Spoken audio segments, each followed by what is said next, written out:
actually proposed an amendment. What did it say? It just said any plan we have, that the members of the Senate will be members, and they will participate in that, whatever that plan is. The reason we offered that amendment is because if in fact we do what they want to do, we're going to see rationing, and we're going to see the government stand in between the patient and the doctor.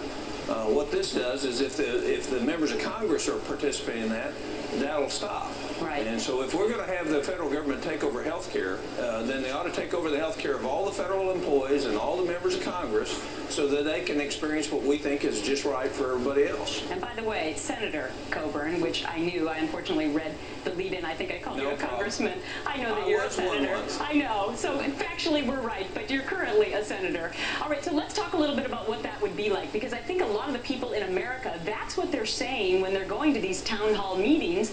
They're saying, hey, if you think it's so good, then you take it upon yourself. How did the vote turn out? Well, the vote turned out that all the Democrats, save the chairman, with one proxy, voted against it, and all the Republicans, save one of our members, voted for it. And it was pretty interesting to hear the arguments.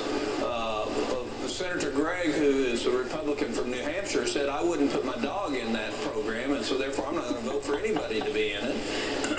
And all the rest of them were against being in the program, and Senator Dodd, I kind of had him in a position where he couldn't vote any other way. Yeah, he voted for it, as did Senator Kennedy. But here's my question for you, Senator, this morning.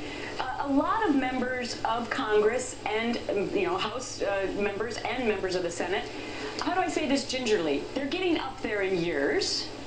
And so one of these proposals in the health care reform thing may be that the elderly people would have to go before a government panel to decide whether or not they get cataract surgery or hip replacement.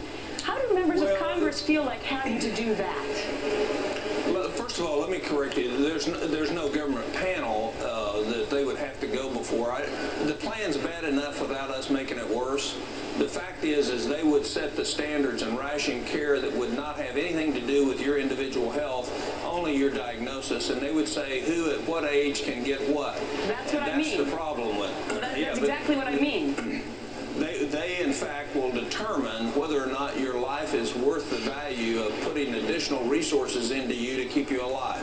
And there could be nothing more counter freedom than having the government decide who lives and dies. And that was my point with members of Congress not all being young whippersnappers, that they themselves may find themselves in that exact situation. Thank you so much. That's exactly why I offered that. I know, and it was a very interesting political move, and one that we'll see how much traction that will gain. Senator Tom Coburn, thank you for being my guest this morning. You're welcome, Gretchen. Bye-bye.